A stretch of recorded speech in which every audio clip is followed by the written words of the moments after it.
Well, TRT World's Kilman Ducard has been following the election for us from New York. Let's cross over to her now and get the latest. Kilman, just one day to go before the crucial election.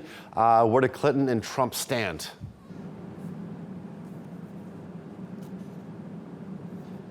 Well, Ali John, with just one day to go, as you mentioned, it is down to crunch time. It is down to the wire. And certainly the Clinton campaign is breathing a massive sigh of relief that on Sunday evening, the FBI decided to make this announcement that they're sticking by their original findings, that Hillary Clinton has been cleared of any wrongdoing with regard to the use of her private email server. Certainly her spokesperson said, though, that this could have been investigated by the FBI before that announcement was made in the first place. But of course, this is just more fuel for Donald Trump as he hits the campaign trail today, insisting that the system is rigged, saying that it's impossible that the Bureau could have gone through 650,000 emails in 8 days. But the fact that the FBI director decided to make this announcement in the first place has certainly drawn criticism from both sides of the aisle. House Speaker Paul Ryan saying that the fact that the FBI has cleared Clinton's name doesn't mean that she didn't put the nation's secrets and our national security at risk. So it's unclear how that initial announcement played out in the polls, because we're seeing such a tight race right now. Unclear if that was the reason behind why we've seen the tightening in the polls. And we won't really know going forward if there is a bit of a shift, if that is in fact attributed to this announcement by the FBI. Okay, now it's the last day for both candidates, both Hillary Clinton and Donald Trump, to make their closing arguments for the American voters. What are they going to be underlining?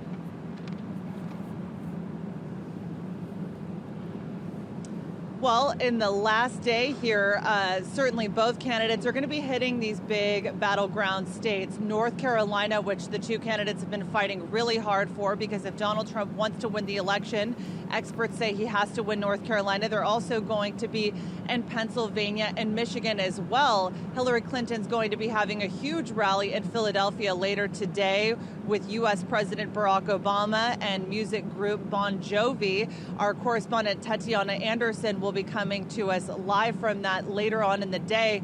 But Trump is going to be also visiting Florida, which is the biggest prize of all, the most electoral votes at stake. And he's really got to tap into some of the support there, because you have a huge Hispanic population, and that Hispanic population is putting their faith in Hillary Clinton.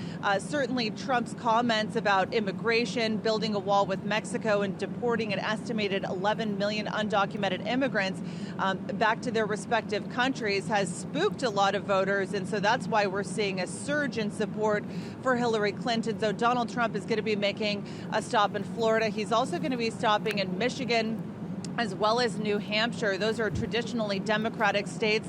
But at this point, the candidates at this last hour are pulling out all the stops. They're not taking anything for granted. Ali John. All right, Kilman Ducard following the candidates in Manhattan, New York. Thank you.